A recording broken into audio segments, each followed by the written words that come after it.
The crystal palace shuddered as another wave of shadow crashed against its luminescent walls, each impact sending tremors through the very foundations of the summer court.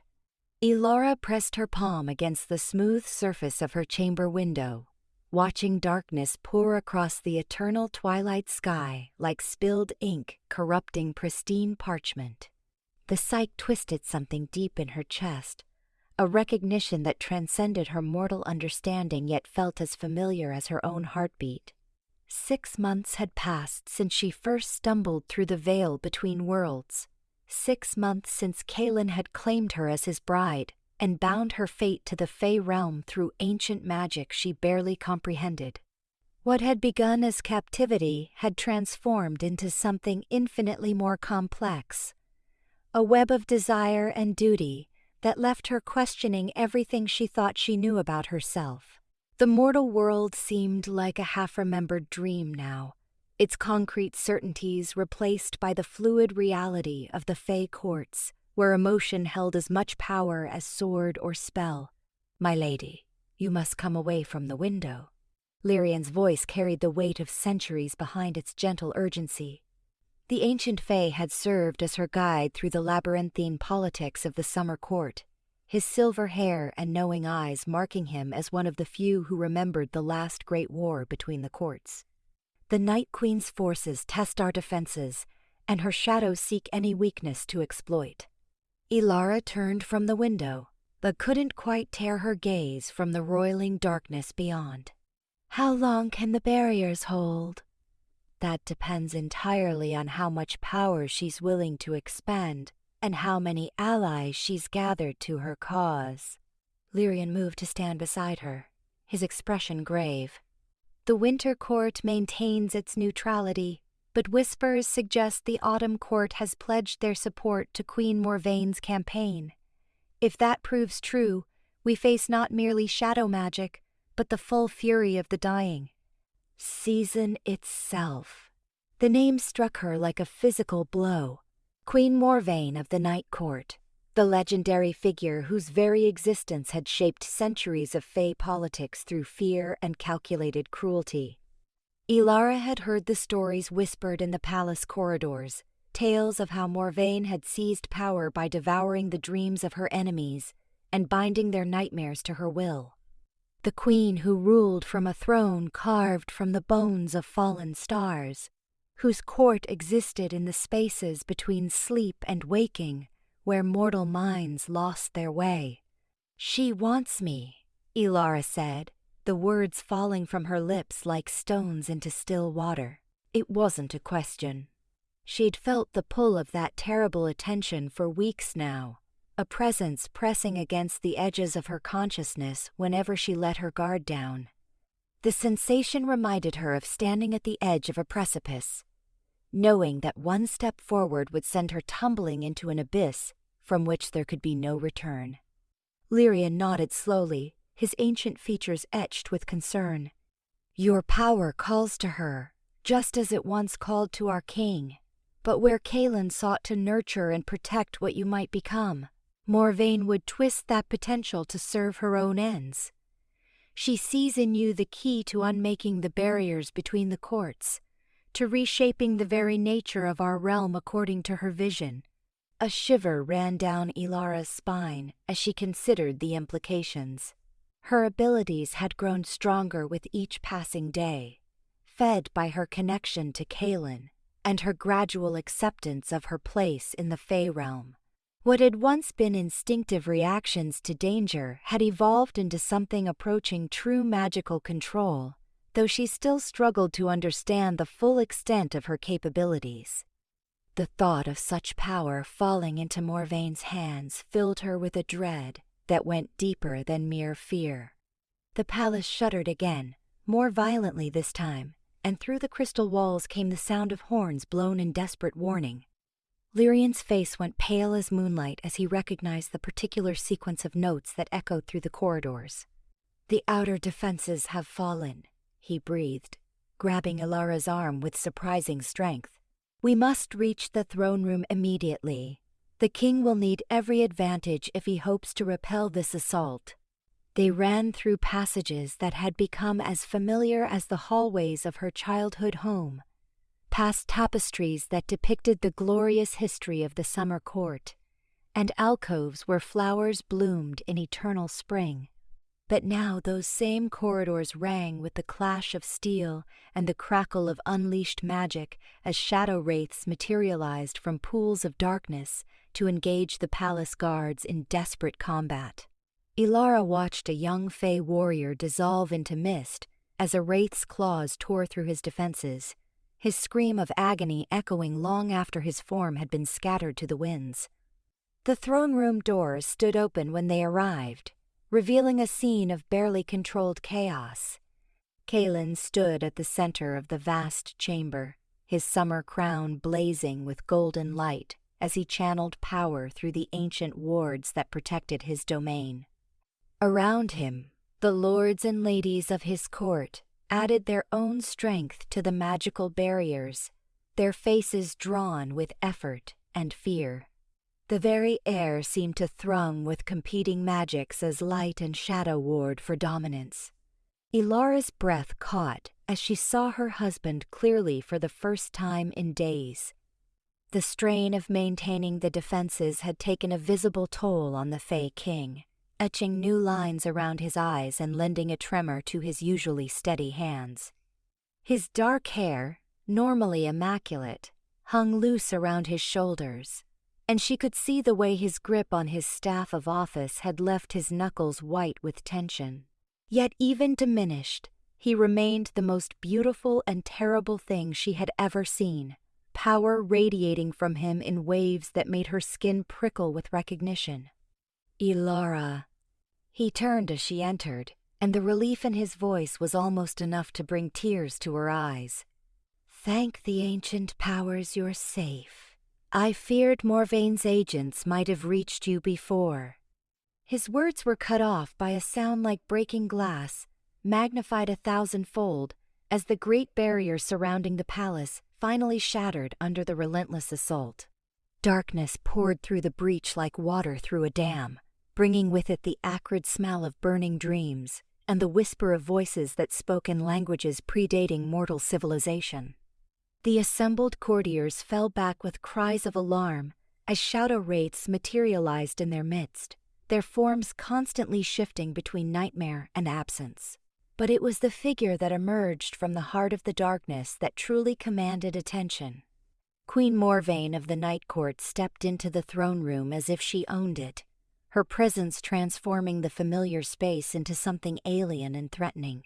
She was tall even by Fey standards, her form draped in robes that seemed to be cut from the fabric of deep space itself, complete with points of light that might have been distant stars or the eyes of creatures too terrible to contemplate.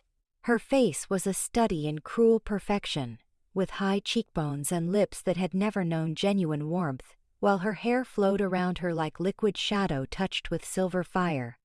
Brother.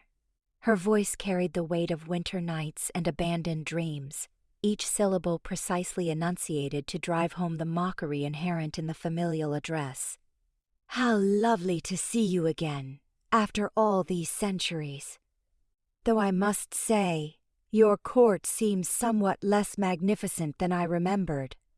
Perhaps the burden of ruling has aged you more than I anticipated. Kaelin straightened, drawing power around himself like armor, but Elara could see the tremor in his hands that spoke to his exhaustion. Morvaine, I should have known you would choose this moment to make your move, when the barriers between worlds grow thin and the ancient compacts weaken. But you'll find the summer court less easily conquered than you imagine. I? Morvaine's gaze swept over the assembled courtiers with barely concealed contempt before settling on Elara with an intensity that made her skin crawl. And what of your precious mortal bride? Does she still believe herself safe under your protection, or has she begun to understand the true nature of the power that flows through her veins? Before Elara could respond, the Night Queen gestured almost casually, and tendrils of shadow lashed out toward the nearest group of summer court nobles. The attack struck with the force of a physical blow, sending several of them crashing to the floor while others raised hasty shields of light and flower magic to deflect the worst of the assault. The casual nature of the violence spoke to Morvaine's confidence more clearly than any boast might have done. "You see how easily your defenses crumble," she continued, her attention never wavering from Elara's face. "How quickly your allies fall when faced with true power. And yet, you persist in this charade, pretending that love and loyalty can triumph over the fundamental nature of our kind. We are predators, dear brother, creatures of appetite and ambition. This mortal you've bound to yourself understands that truth even if she hasn't yet acknowledged it."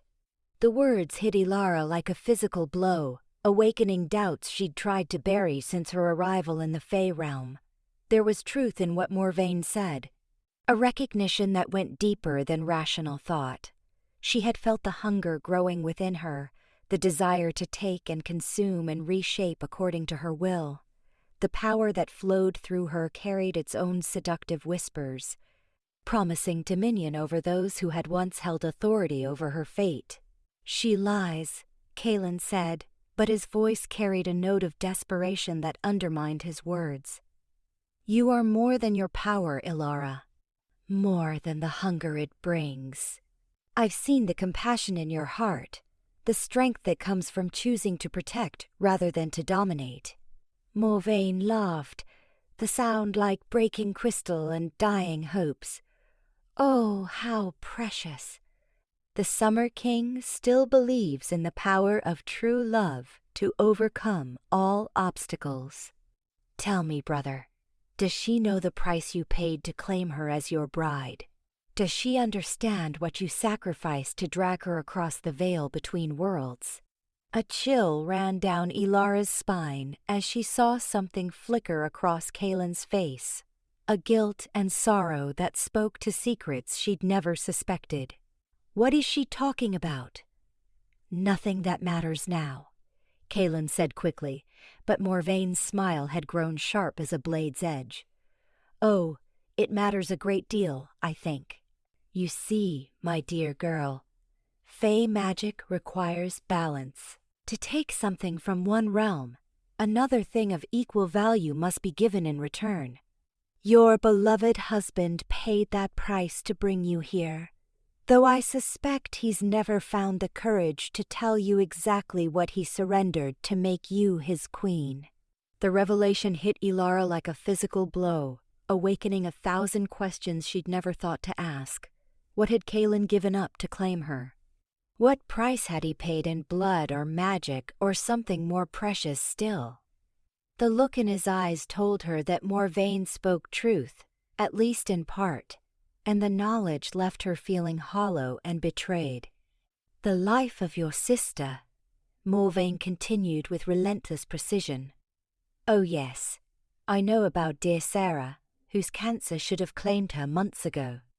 The Summer King offered her remaining years to the void in exchange for your passage between worlds.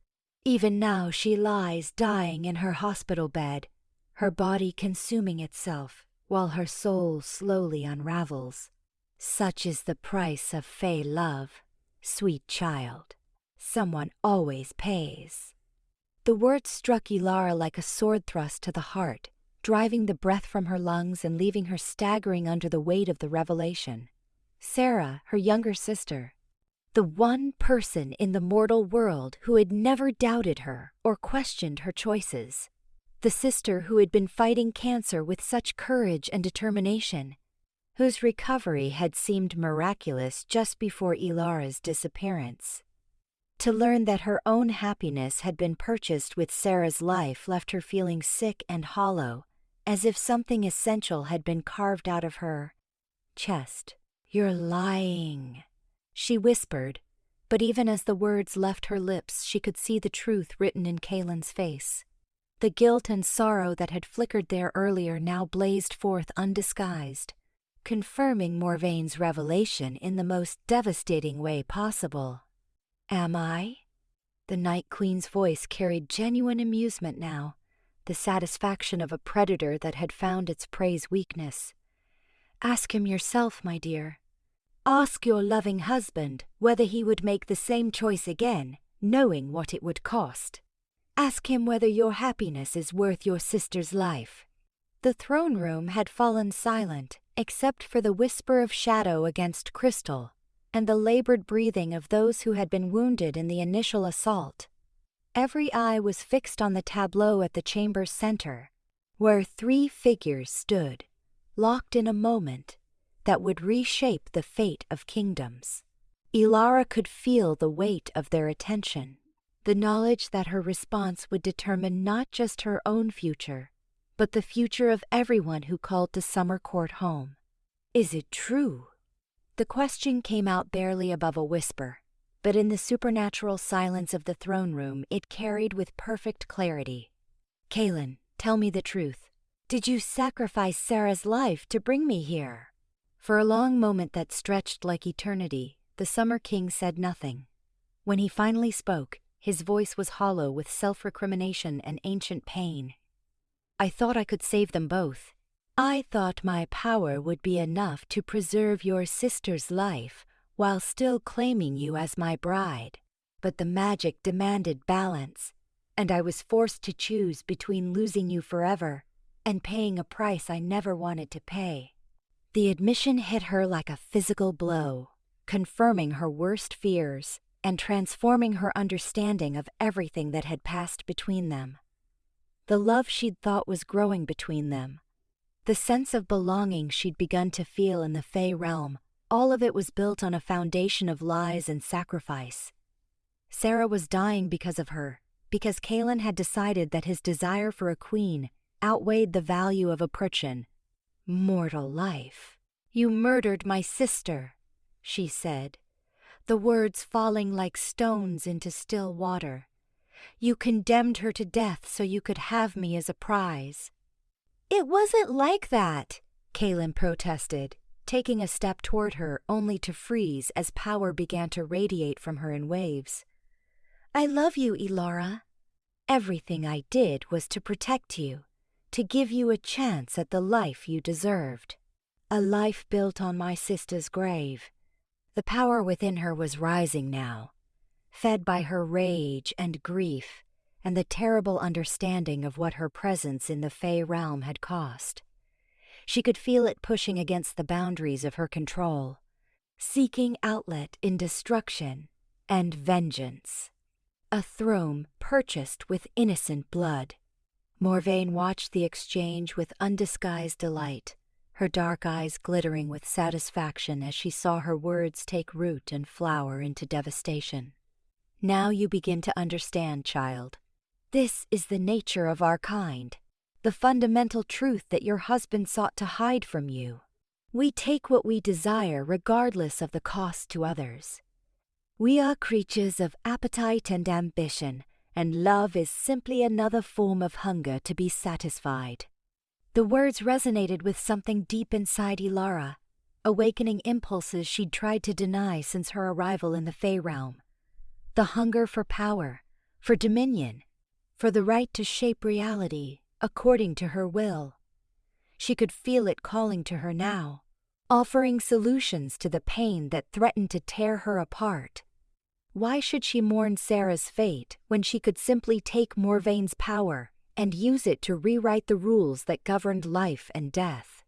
Why should she accept the limitations placed on her by beings who saw mortals as nothing more than pawns in their eternal games? "Yes," Morvaine breathed, sensing the shift in Elara's thoughts. "You feel it now, don't you? The truth of what you are, what you were always meant to become. You are not bound by their moral constraints or limited by their narrow definitions of right and wrong. You are power incarnate, a force that could reshape both the mortal world and the Fey realm according to your vision." Around them, the assembled courtiers began to back away as the air itself seemed to thicken with potential energy. Several of the younger Fey had fallen to their knees, overwhelmed by the raw power radiating from Elara's form. Even Lyrian, ancient and experienced though he was, looked shaken by the display of supernatural force.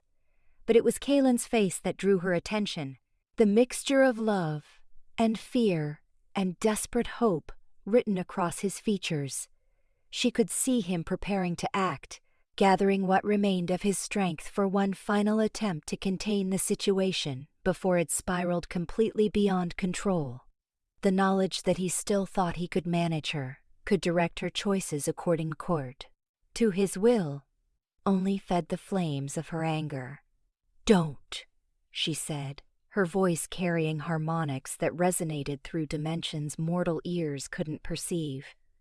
"Don't you dare try to control me now. Not after what you've done. You forfeited that right when you decided my sister's life was an acceptable price for your happiness." "I never wanted it to be this way," Kaelin said, and she could hear the truth in his voice even through her rage. "If I could take it back, if I could pay the price myself instead of asking her to bear it, I would do so without hesitation. But the magic is already done, the bargain already sealed. All I can do now is try to make her sacrifice meaningful by protecting the life it purchased." "Her sacrifice?" The words emerged as a snarl, power crackling around her like visible lightning. "You call it her sacrifice when you were the one who made the choice? When you decided that what you wanted mattered more than what she deserved?" Before Kaelin could respond, Morvaine struck with the speed of a serpent, her magic lashing out not at the Summer King but at the crystal walls that surrounded them. The assault was precisely calculated, aimed not at the throne room's defenses, but at the structural supports that held the entire palace together.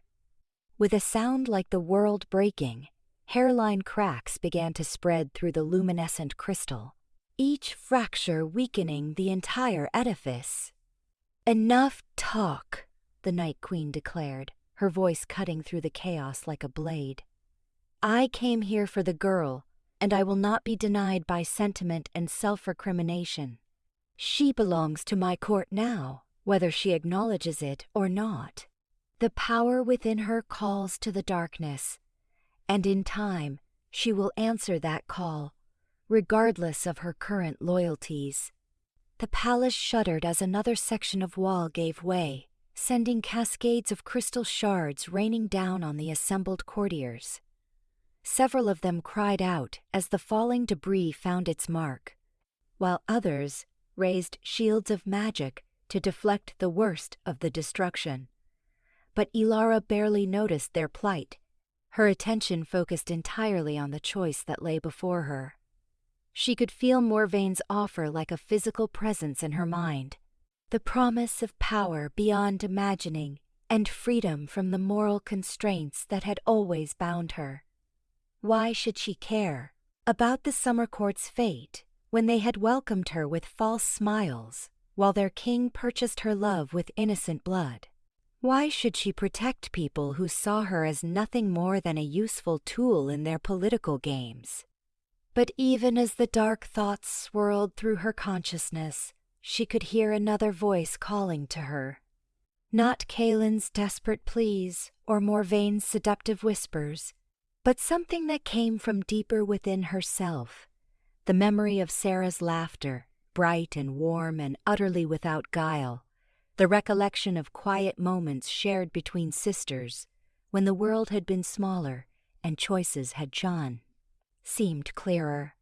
"I won't let you have her," she said, the words emerging with such force that they seemed to shake the very foundations of reality.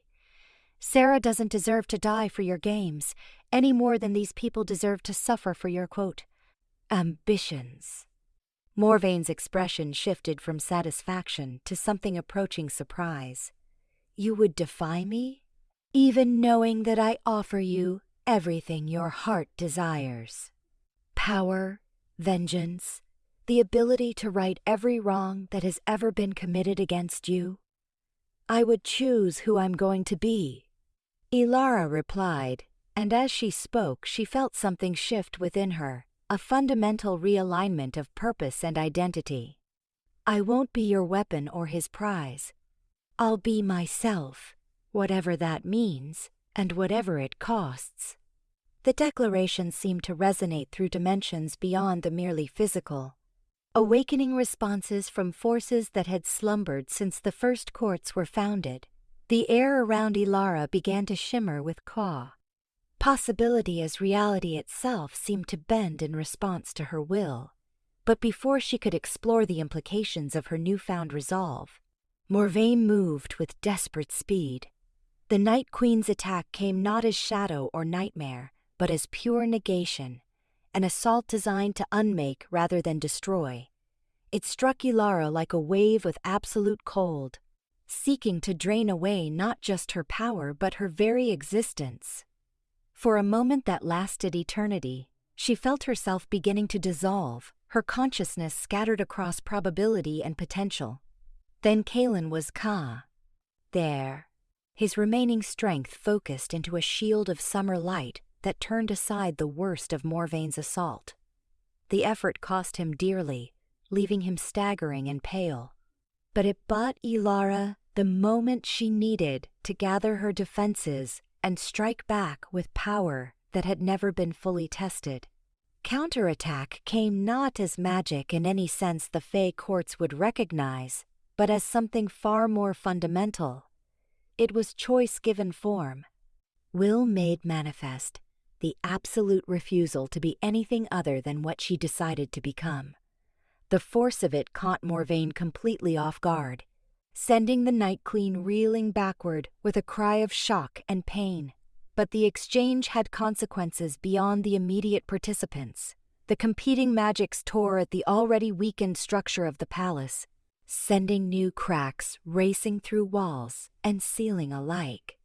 With a sound like thunder, entire sections of the throne room began to collapse, forcing courtiers to flee for their lives as crystal shards the size of sword blades rained down around them. In the midst of the chaos, Elara saw Kalen stumble and fall, his strength finally exhausted by the effort of protecting her from Morvaine's attack. A section of the crystal ceiling chose that moment to give way entirely, sending a mass of debris toward the fallen king with crushing force. Without thinking, she threw herself forward, power blazing around her as she sought to shield him from harm. She succeeded, but at a cost she hadn't anticipated. The falling crystal struck her improvised barrier and shattered, but the impact drove her to her knees beside Kalen's prone form. As she reached out to check on his condition, she saw the dark stain spreading across his chest and realized with growing horror that one of the crystal shards had found its mark despite her efforts. "No," she whispered, pressing her hands against the wound in a futile attempt to stem the flow of blood. "No, you don't get to die now. Not like this. Not when there's so much that needs to be said." Kalen's eyes fluttered open, focusing on her face with visible effort. When he spoke, his voice was barely above a whisper, each word clearly costing him precious strength. "I'm sorry, Elara.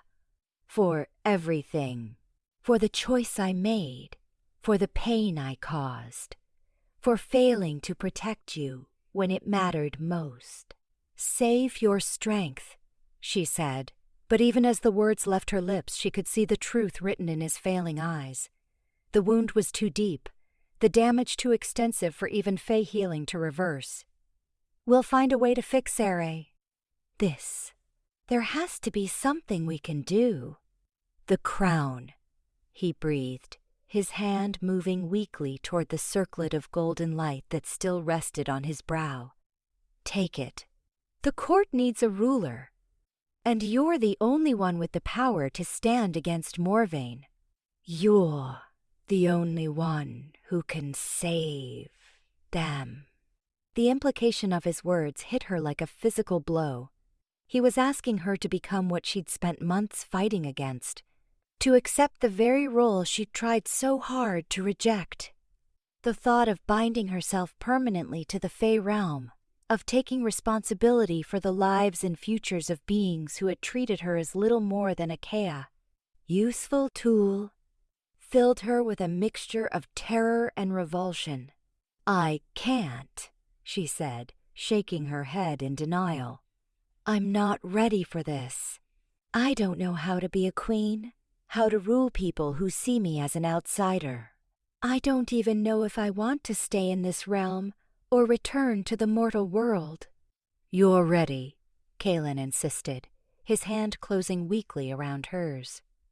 "You've been ready since the moment you chose to protect rather than to dominate, since you refused Morvaine's offer despite everything you'd learned about Shaw. The price of my love. That choice defines you more than any crown ever could." Around them, the battle for the palace continued to rage as Morvaine's forces pressed their advantage against the scattered defenders. Elara could hear the clash of steel and the crackle of competing magics, could smell the acrid smoke of spells gone awry and the metallic tang of spilled blood. The summer court was falling, its ancient glory crumbling like sand castles before the tide. And she was the only one with the power to turn the tide. But accepting Kalen's crown would mean more than just taking political power. It would mean binding herself to the Fae realm permanently, abandoning any hope of returning to the mortal world and the life she'd once known. It would mean accepting responsibility for Sarah's fate and finding a way to live with the knowledge that her happiness had been purchased with innocent blood. "I need time to think," she said, but even as the words left her lips, she knew there was no time left. Morvaine's laughter echoed through the collapsing throne room, growing closer with each passing moment. Soon the Night Queen would reach them, and then any choice would be taken out of her hands entirely. "There is no time," Kalen said, his voice growing weaker with each word. "Choose now, while you still can. Rule or flee, but don't let indecision destroy everything we've fought to protect." The weight of the decision settled on her shoulders like a physical burden, heavier than any crown could ever be.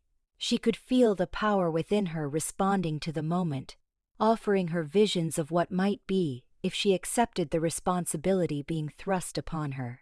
She saw herself on the summer throne, wielding magic beyond mortal comprehension to heal the wounds left by centuries of conflict. She saw the courts united under her rule, working together to create something greater than any of them could achieve alone. But she also saw the price such power would demand, the compromises and cruelties that seemed inevitable when dealing with beings who thought in terms of centuries rather than years. She saw herself becoming something inhuman, her mortal compassion gradually eroded by the necessities of ruling creatures who respected only strength and cunning. "I can't be what you were," she said finally, reading Kalen's dying eyes with her own. "I can't rule through fear and dominance, can't make the hard choices that sacrifice individuals for the greater good. If I take your crown, I'll do it my way or not at all." A smile flickered across Kalen's face, the first genuine expression of joy she'd seen from him since learning the truth about Sarah's fate. "I wouldn't want you to be anything other than what you are. The realm needs someone who can see beyond the traditional boundaries, who can find new ways to solve old problems. It needs you, Elara, exactly as you are." Before she could respond, Morvaine's voice cut through the chaos like a blade, closer now than it had been before. "Where are you hiding, little mortal? I grow weary of this game of cat and mouse. Surrender yourself to me willingly, and I promise your death will be swift and clean."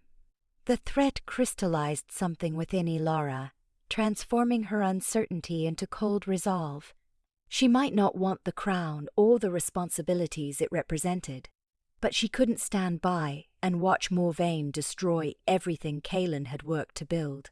Whatever her feelings about the Fae courts and their politics, the people who were dying in the palace corridors deserved better than to become pawns in the Night Queen's games. "If I do this," she said, her voice steady despite the magnitude of what she was contemplating, I want you to promise me something. When this is over, when Morvaine is defeated and the immediate crisis has passed, I want you to help me find a way to save Sarah. I don't care what it costs or what prices need to be paid. She doesn't deserve to die for choices that were never hers to make." Kaelin's smile widened, and for a moment, she could see past the dying king to the man who had first claimed her heart. "I promise," he whispered. "Though I may not live to see it fulfilled, I swear by the ancient powers that your sister will be given every chance to live the life she deserves." With trembling hands, Elara reached out and lifted the summer crown from Kaelin's brow. The moment her fingers made contact with the golden circlet, she felt power rush through her like lightning, awakening abilities she'd never suspected and memories that belonged to generations of rulers who had worn the crown. Before her, the sensation was overwhelming, threatening to drown her individual consciousness in the collective experience of centuries, but she held on to herself through sheer force of will.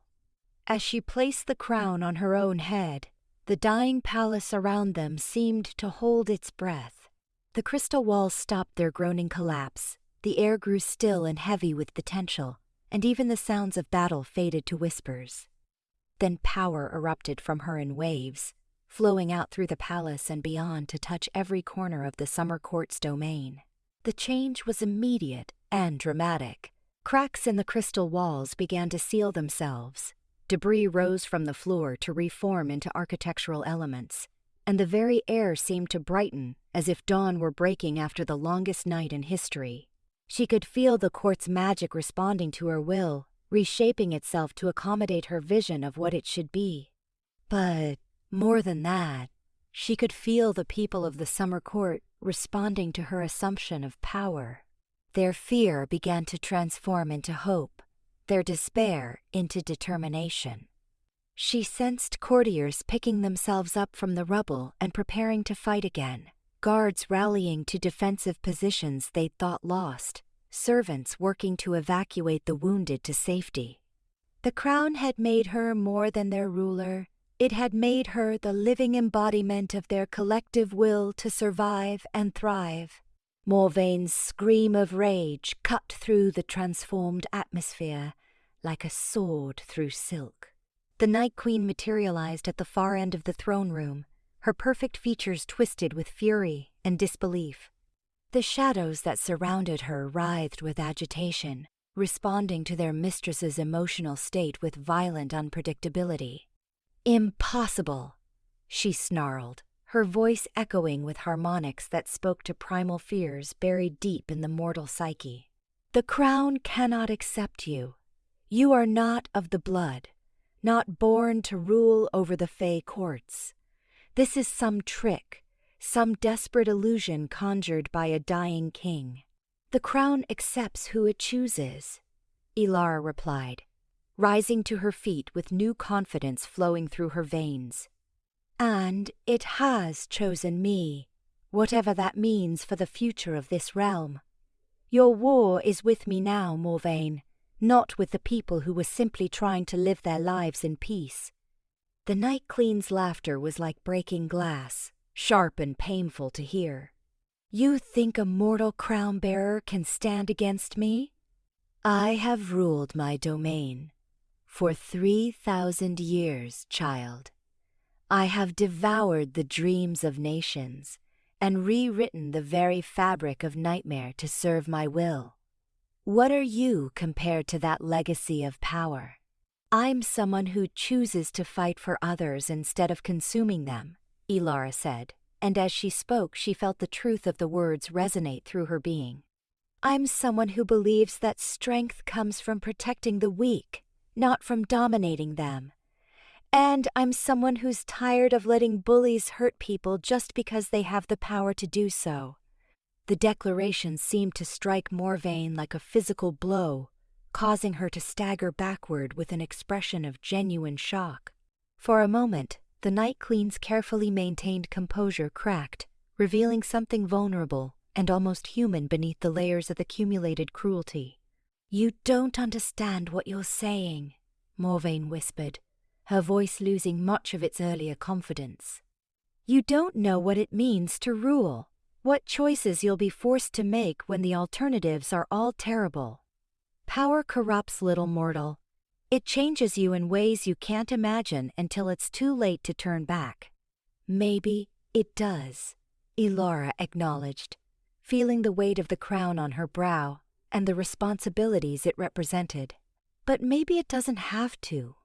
Maybe there's another way to wield power, one that doesn't require becoming a monster in the process." "I guess we'll find out together." The battle that followed was unlike anything the Fae courts had witnessed in living memory. It was not merely a clash of magical forces or competing visions of rulership, but a fundamental conflict between different concepts of what power should be used for. Morvaine fought with the accumulated fury of 3 millennia, wielding shadows and nightmares with surgical precision, seeking to break Elara's will before destroying her body. But Elara fought with something the Night Queen had never encountered before, a power that grew stronger when used to protect others rather than weaker. Every spell she cast to shield the innocent, every barrier she raised to keep Morvaine's forces at bay, every moment she chose compassion over vengeance, only added to her strength. The crown responded to her intentions, channeling not just her own power, but the collective will of everyone who hoped for a better future. The throne room became a battleground between light and shadow, hope and despair, creation and destruction. Crystal walls cracked and reformed under the stress of competing magics, while the air itself seemed to burn with unleashed potential. Around them, the surviving members of the summer court watched in awe and terror as their new queen proved herself worthy of the crown she wore. But it was not magic alone that decided the conflict. In the end, it was choice that proved decisive, the fundamental difference between a ruler who sought to dominate and one who chose to serve. When Morvaine launched her final, desperate assault, seeking to tear Elara's soul from her body and claim her power for her own, she found herself facing not just one opponent, but thousands. The people of the summer court, mortal and fae alike, reached out through their connection to their new queen and offered their own strength to the battle. Servants and nobles, guards and scholars, all of them united in their determination to protect the future Elara represented. Their combined will proved stronger than Morvaine's accumulated malice, turning the Night Queen's ultimate attack back on herself with devastating effect. When the light faded and the echoes of magical combat finally died away, Morvaine lay broken at the center of the throne room, her power shattered and her forces scattered to the winds. The Night Queen's perfect features were marred by exhaustion and defeat, her robes of starlight now torn and stained with her own silver blood. Yet even in defeat, her eyes burned with undiminished hatred as she glared up at the mortal woman who had brought about her downfall. "This isn't over," she gasped, each word clearly costing her considerable effort. "You may have one today, but power like yours comes with a price. Sooner or later, you'll face the same choices I did, make the same compromises I made. And when that day comes, you'll understand why I became what I am." Elara looked down at her fallen enemy, feeling not triumph but a deep sadness for what Morvaine might have been if she'd made different choices along the way. "Maybe you're right," she said softly. "Maybe I will face those same temptations and pressures, but I'll face them as myself, not as what someone else expects me to be. And I'll remember this moment, when I had the power to destroy you and chose mercy instead." With an effort that clearly strained her newfound abilities, Elara reached out through the crown's connection to the realm's fundamental forces and began to weave a binding around the defeated Night Queen. It was not a prison meant to cause suffering or humiliation. but rather a protective cocoon that would hold Morvaine in stasis until her power could be safely contained and her rage allowed to cool. The magic required for such a working was enormous, drawing on reserves Elara wasn't even sure she possessed, but somehow the strength flowed through her as if drawn from an inexhaustible well. As the binding took hold, Morvaine's form began to fade, becoming translucent and then incorporeal as she was shifted into a realm between sleeping and waking where she could cause no further harm. Her last words echoed in the restored throne room like a prophecy. "We are more alike than you know, little queen. In time, you will see the truth of what I've told you." Then she was gone, leaving behind only the memory of her presence and the lingering scent of winter roses. The shadow wraiths that had served as her army dissolved into mist without their mistress to sustain them, while the Night Court's mortal agents fled back to their own realm rather than face the wrath of the Summer Court's new ruler. Silence fell over the throne room, broken only by the soft whisper of crystal settling into its restored configurations and the labored breathing of those who had been wounded in the battle. Elara stood at the center of it all, the summer crown blazing with golden light upon her brow, feeling the weight of countless eyes upon her as the assembled courtiers waited to see what she would do next. The first priority was Kaelin, who lay where she had left him with his life slowly ebbing away despite her attempts to heal his wounds. She knelt beside him again, placing her hands over the injury and pouring her newly awakened power into the effort to preserve his fading life. The crown amplified her abilities beyond anything she could have imagined, allowing her to see the fundamental patterns that governed life and death with supernatural clarity. But even with all her power, she could see that the damage was too extensive for simple healing to repair.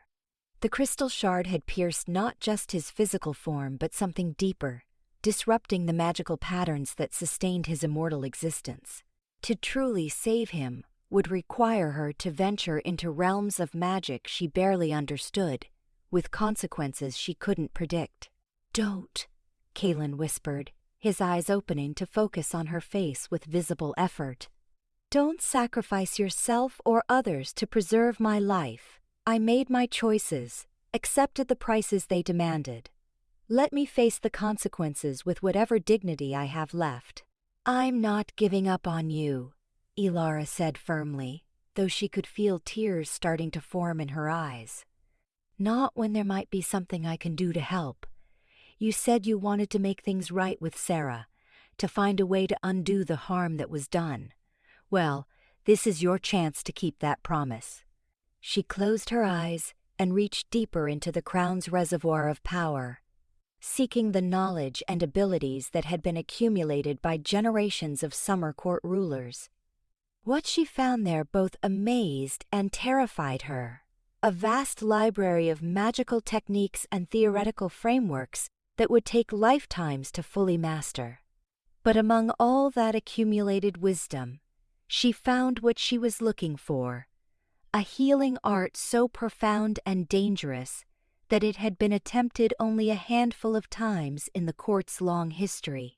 The technique required her to temporarily merge her life force with Kaelin's, using their connection as husband and wife to share the burden of his injuries between them. If it worked, it would save his life and allow him to recover from wounds that should have been fatal. But if it failed, or if she lost control of the process, it could easily kill them both. "Elara, no!" Lyrian's voice cut through her concentration, the ancient phase tone carrying genuine alarm.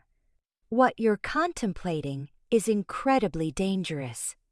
The soul-binding ritual has been attempted only 7 times in our recorded history, and only twice did both participants survive the process. The risk is too great, especially when you're still learning to control your new abilities."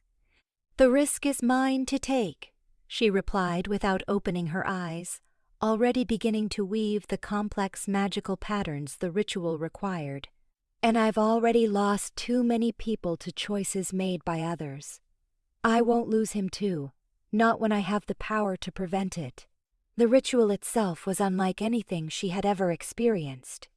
It required her to open her very soul to another person, sharing not just her life force but her memories, emotions, and deepest fears. As the magical connection formed between them, she felt Kaylin's consciousness merging with hers, creating a gestalt entity that was neither fully her nor fully him, but something altogether new. Through their shared awareness, she experienced his memories of their first meeting, seeing herself through his eyes as he'd watched her navigate the alien landscape of Fey politics with stubborn determination and unexpected wisdom. She felt his genuine love for her, untainted by the political calculations that had motivated his initial pursuit, and understood for the first time that his feelings had evolved far beyond whatever selfish desires had originally driven him to claim her as his bride. But she also experienced his guilt and self-recrimination over the choice he'd made regarding Sarah, feeling the weight of that decision as if it were her own burden to bear. She saw how the knowledge of what he'd done had eaten away at him, poisoning his happiness even as he'd tried to convince himself that the end justified the means. The pain of that realization was almost more than she could bear, threatening to tear apart the delicate magical construct they'd created together. Yet through it all, she held on to her sense of self, refusing to be absorbed completely into the gestalt consciousness they'd formed. Instead, she used their connection to share her own strength with him, pouring her life force into the damaged patterns of his existence, and slowly, carefully, beginning to repair the wounds that threatened to unmake him entirely. The process seemed to last forever, though she was dimly aware that only minutes were passing in the physical world. Gradually, she felt Kaylin's injuries beginning to heal, the disrupted magical patterns reforming under the influence of her sustained effort. His breathing steadied, his pulse grew stronger, and the terrible pallor that had marked his face began to fade as color returned to his features. When she finally opened her eyes and allowed the ritual connection to dissolve, she found him looking up at her with an expression of wonder and gratitude that took her breath away. The wound in his chest had closed completely, leaving only a thin silver scar to mark where the crystal shard had nearly claimed his life. More importantly, she could see in his eyes that the guilt and self-hatred that had haunted him were gone, replaced by a quiet resolve to make better choices in the future. "Thank you," he said simply, sitting up with obvious effort but clearly no longer in immediate danger.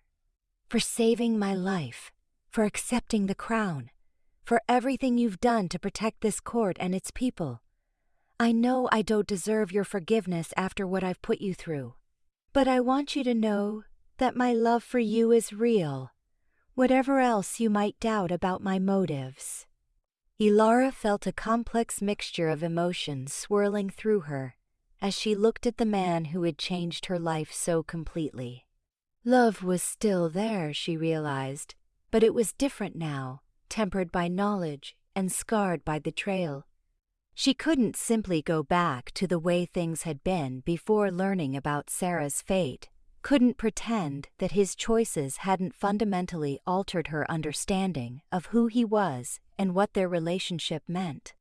"I know you love me," she said finally. "I felt it during the ritual, experienced it as if it were my own emotion.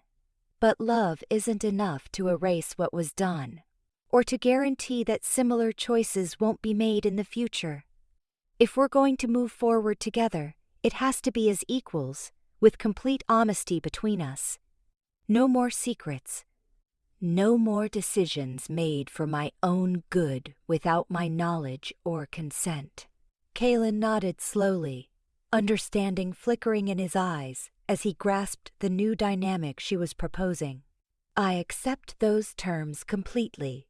You are the Summer Queen now, not merely my consort but a ruler in your own right with the power to shape this realm according to your vision. I would be honored to serve as your advisor and partner, if you'll have me in those roles." The formal nature of his response struck her as appropriate given the circumstances, but also somehow sad.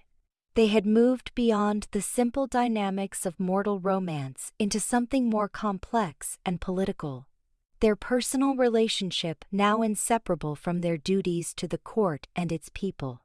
She found herself wondering if this was how all Fae marriages evolved over time, beginning with passion but gradually transforming into partnerships of mutual respect and shared responsibility. Around them, the assembled courtiers watched this exchange with obvious fascination, clearly aware that they were witnessing the establishment of a new order that would shape their lives for generations to come. She could see speculation in their eyes, questions about what kind of ruler she would prove to be, and how her mortal origins would influence her approach to governing the Fae realm. "There will be time to discuss our personal relationship later," she said, rising to her feet and allowing her voice to carry throughout the restored throne room. "Right now, there are more pressing matters that require attention. This court has just survived an unprecedented attack, and there are wounded who need tending and damage that needs repairing. More importantly, we need to establish our position relative to the other courts and make it clear that the summer court remains strong despite what we've endured." The next several hours passed in a blur of activity as Elara threw herself into the practical aspects of ruling with the same determination she'd once applied to her mortal career. Working with Lyrian and other senior courtiers, she coordinated relief efforts for those who had been injured in the battle, arranged for repairs to the damaged sections of the palace, and sent diplomatic messages to the leaders of the other courts explaining the change in leadership and requesting their recognition of her authority. Each task required her to make decisions that would have far-reaching consequences, forcing her to balance competing interests and navigate political complexities she was still learning to understand. The crown helped, providing her with access to the accumulated wisdom of previous rulers, but ultimately the choices were hers to make based on her own judgment and values. One of the most difficult decisions involved the fate of the Night Court itself.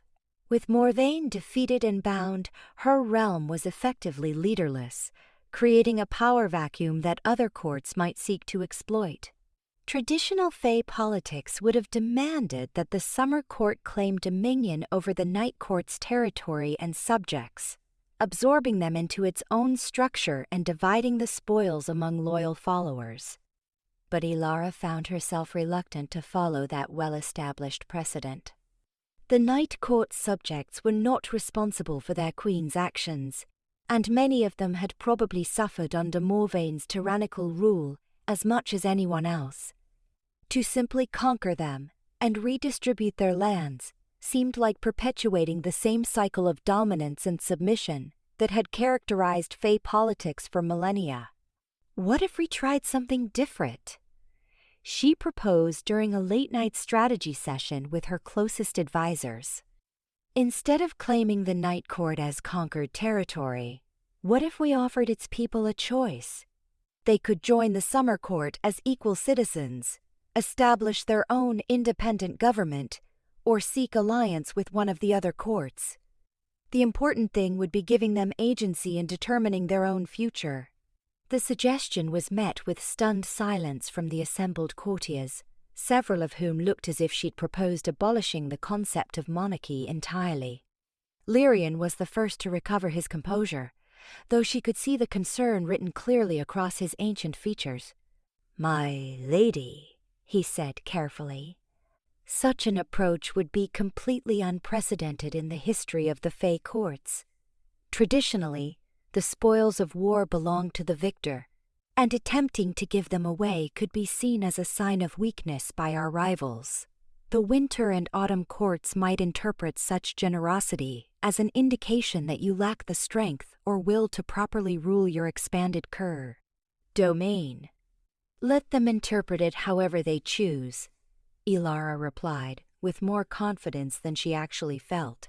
I'm not interested in ruling through fear or in expanding my territory at the expense of other people's freedom. If that makes me seem weak to our neighbors, then perhaps it's time for the Fae courts to reconsider what true strength looks like. The debate that followed was intense and wide-ranging, touching on everything from military strategy to economic theory to the fundamental nature of Fae society. Some of her advisors supported her position, arguing that a more compassionate approach to governance might attract allies and reduce the likelihood of future conflicts. Others worried that departing too dramatically from established traditions would destabilize the entire court system and leave the summer court vulnerable to attack from less scrupulous neighbors. In the end, they reached a compromise that reflected both idealistic goals and practical necessities. The Night Court's subjects would indeed be offered choices about their future, but the transition would be managed carefully to avoid creating chaos or power vacuums that hostile forces might exploit. Representatives from the Summer Court would work with local leaders to establish interim governments and facilitate the decision-making process, while military forces would remain in place to maintain order during the transition period.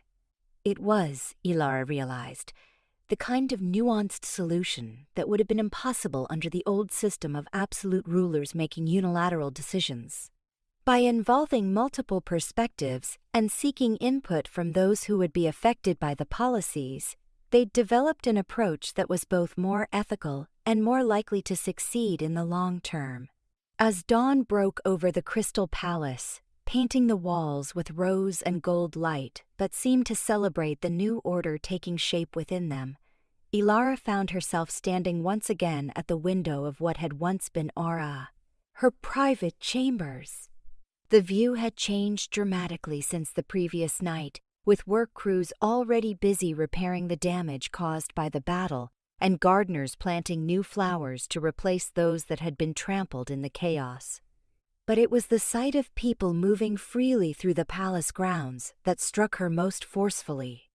Fae and mortal servants worked side by side on the reconstruction efforts, while courtiers who had once maintained strict hierarchical distances now collaborated as equals in planning the court's future. The transformation wasn't complete, and she suspected it would take years or even decades to fully implement the changes she envisioned. But the foundation had been laid for something genuinely new and better. A soft knock at her door interrupted her contemplation, and she turned to see Kaelin standing in the entrance with an expression of nervous uncertainty. He looked much better than he had the night before, the healing ritual having restored not just his physical health, but something of his natural confidence and poise. Yet she could see in his posture that he was no longer taking his welcome in her presence for granted. "I wanted to discuss something with you," he said, remaining just inside the doorway as if uncertain whether he should approach more closely. "About the promise I made regarding your sister, about finding a way to undo the harm that was done. I think I may have found an answer, but it would require your cooperation and considerable risk on both our parts." Elara's pulse quickened at his words, hope and fear warring in her chest as she considered the implications. "Tell me." "The ritual that bound your sister's life to the price of your passage was sealed with my blood and power, creating a magical connection that exists outside the normal flow of time and causation. That connection still exists, though it's weakening as her condition deteriorates. If we could find a way to reverse the original working, to pay the price that was demanded in some other currency, it might be possible to restore her to full health." The possibility sent a surge of hope through her that was almost painful in its intensity. What kind of price? What would the magic demand in exchange for her life? Kaelin's expression grew troubled as he considered how to explain the complexities involved. "That's the difficult part. The original working required a life to balance a life, but the magic doesn't necessarily demand the same form of payment for its reversal. It might accept years of service instead of years of life, or a binding oath that limits our freedom in exchange for preserving hers. The danger is that we won't know what the price will be until we begin the ritual, and by then it might be too late to withdraw our offer. Elara weighed the risks and benefits in her mind, considering not just what the magic might demand, but what the consequences of failure might be for the court she now ruled. If the ritual went wrong, if she and Kaelin were killed or incapacitated in the attempt, it could leave the summer court vulnerable to attack from hostile neighbors. Yet the thought of Sarah dying because of choices that had been made without her knowledge or consent was unbearable. "We'll need to be careful about the timing," she said finally. "The court needs stability right now, and we can't afford to appear weak or distracted while the other courts are deciding how to respond to the change in leadership. But if there's a chance to save her, we have to try. I won't let my sister pay the price for my happiness if there's any alternative." Relief flickered across Kaelin's face, followed quickly by determination. "I'll begin researching the specific techniques required and consulting with the court's most knowledgeable scholars. The ritual itself will need to be performed during the new moon, when the barriers between realms are thinnest and the magic is most responsive to fundamental changes. That gives us roughly 2 weeks to prepare and ensure that everything is in order." The timeline seemed both too long and too short simultaneously. 2 weeks to save Sarah's life, but also 2 weeks to consolidate her hold on power and establish the new order she envisioned for the summer court. It would require careful planning and perhaps more luck than she had any right to expect, but she found herself oddly confident in their chances of success. "There's something else we need to discuss," she said, moving away from the window to face him more directly. "Our marriage, our relationship, what it means now that everything has changed. I can't pretend that learning about Sarah didn't alter how I see our time together, or that wearing this crown hasn't changed who I am in fundamental ways." Kaelin nodded slowly, his expression growing serious as he considered the implications of her words. "I understand. The woman I fell in love with was someone who hadn't yet been forced to make the kinds of choices that rulership demands. And the man you married was someone who thought he could control the consequences of his actions through will and power alone. We're both different people now than we were when we first spoke our vows. So, what does that mean for us?" The question carried more weight than she'd intended, encompassing not just their personal relationship, but the broader question of how they would share power and responsibility in the years to come. "I think," Kaelin said carefully, "that it means we have the opportunity to choose each other again, this time with full knowledge of who we really are and what we're capable of. Not as a mortal woman swept off her feet by fey glamour, or as a king claiming a prize he thought he deserved, but as two people who have seen each other at our worst and still want to build something meaningful together." The honesty in his voice touched something deep within her, awakening emotions she'd thought were buried beneath the weight of betrayal and political necessity. "And what would that look like, practically speaking? How do we balance our personal feelings with our duties to the court?" "Carefully," he admitted with a rueful smile. "And with a lot of communication and compromise. I've had 3,000 years to learn the art of ruling alone, but partnership is something I'm still learning. I'll probably make mistakes along the way, act on old assumptions, or forget to consult you on decisions that affect us both. But I want to try, if you're willing to be patient with the process." Elara found herself smiling for the first time since the battle, feeling some of the tension in her shoulders beginning to ease. "I suppose we'll both be learning as we go. I've never ruled anything more complex than a small department at my old job, so I'm hardly an expert on the subject myself." They talked for hours after that, discussing everything from the practical mechanics of shared governance to their hopes and fears for the future they were trying to build together. It wasn't the passionate reunion she might have imagined in her more romantic moments, but it was something perhaps more valuable, the foundation of a genuine partnership based on mutual respect and shared values. By the time their conversation concluded, the sun was well advanced in its course across the sky, and the demands of rulership were calling her back to the throne room, where petitioners and advisors waited to present their various concerns and requests. Yet, as she prepared to face another day of decisions that would shape the future of the summer court, she felt more confident in her ability to navigate the challenges ahead. The next 2 weeks passed in a whirlwind of activity as Elara worked to establish her authority, while simultaneously preparing for the ritual that might save Sarah's life. Each day brought new challenges and opportunities, from diplomatic negotiations with the other courts to internal reforms aimed at making the summer court's government more representative and responsive to its subjects' needs. The other courts' reactions to her ascension were mixed, reflecting the complex web of alliances and rivalries that had shaped Fae politics for millennia. The Winter Court maintained its traditional neutrality, neither recognizing nor opposing her claim to the Summer Throne, while the Autumn Court's response was more troubling.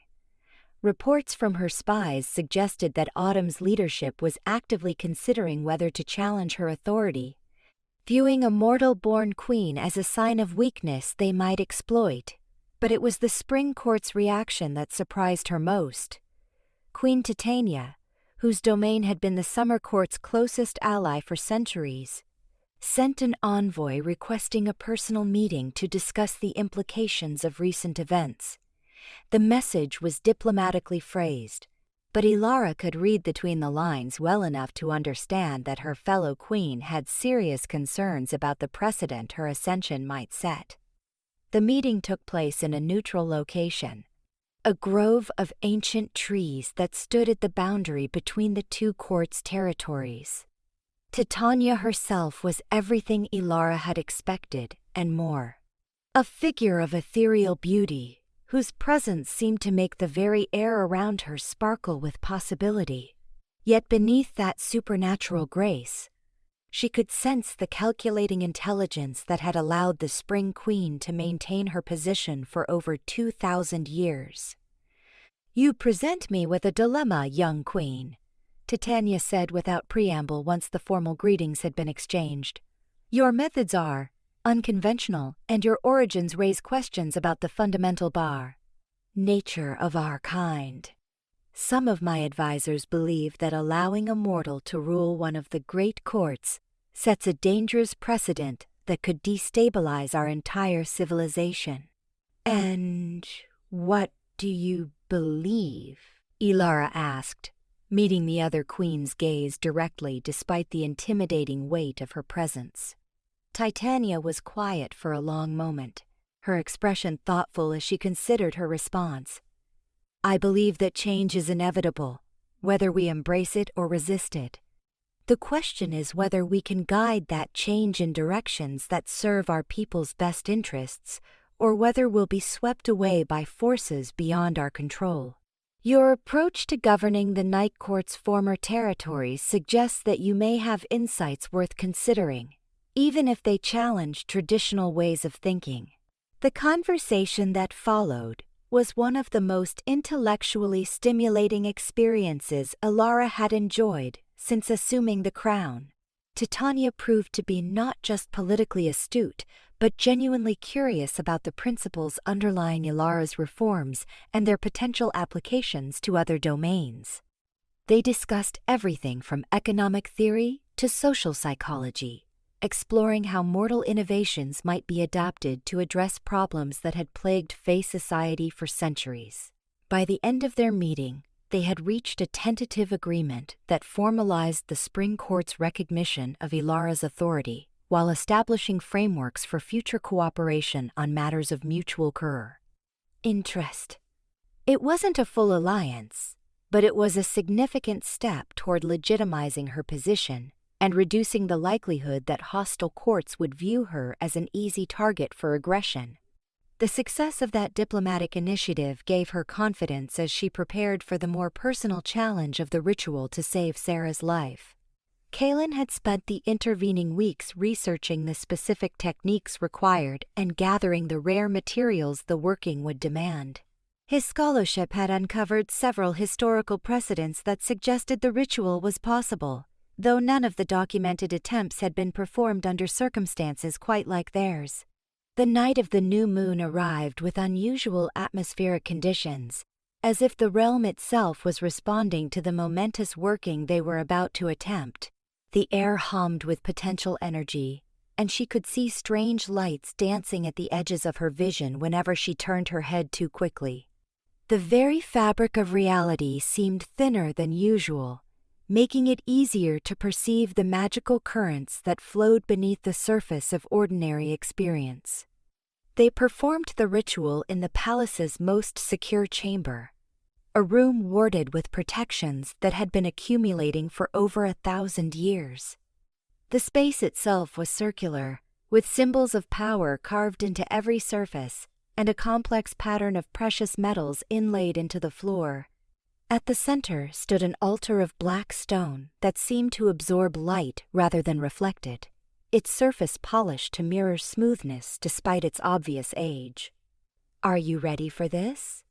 Kaelin asked as they made their final preparations, his voice carrying undertones of nervousness that he couldn't quite conceal. "Once we begin, there won't be any way to stop the process until it reaches its natural conclusion. Whatever price the magic demands, we'll be bound to pay it." Elara nodded, though she could feel her heart racing with a mixture of anticipation and fear. "I'm ready. Sarah deserves the chance to live her own life, to make her own choices about her future. Whatever it costs us, I can live with that knowledge." The ritual itself began simply enough, with both of them contributing drops of blood to activate the ancient patterns carved into the altar's surface. But as the magic began to respond to their offering, the working grew increasingly complex and demanding. Elara found herself channeling power she'd never suspected she possessed, drawing on reserves that seemed to extend far beyond her individual capabilities. Through their shared connection to the magical working, she could feel the spell reaching across the veil between worlds to touch Sarah's fading life force. Her sister's presence felt distant and fragile, like a candle flame guttering in a strong wind, but it was still there, still fighting to survive against the deterioration that Kaelin's original bargain had set in motion. The moment of truth came when the magic demanded payment for reversing the original working. Instead of requiring another life in exchange for Sarah's restoration, the spell offered them a different choice.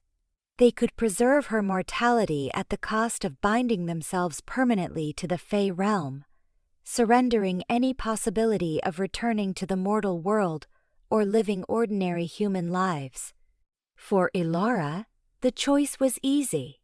She had already committed herself to ruling the summer court and building the better future she envisioned for its people. The idea of returning to her old life held little appeal compared to the opportunities and responsibilities that awaited her in the Fey realm.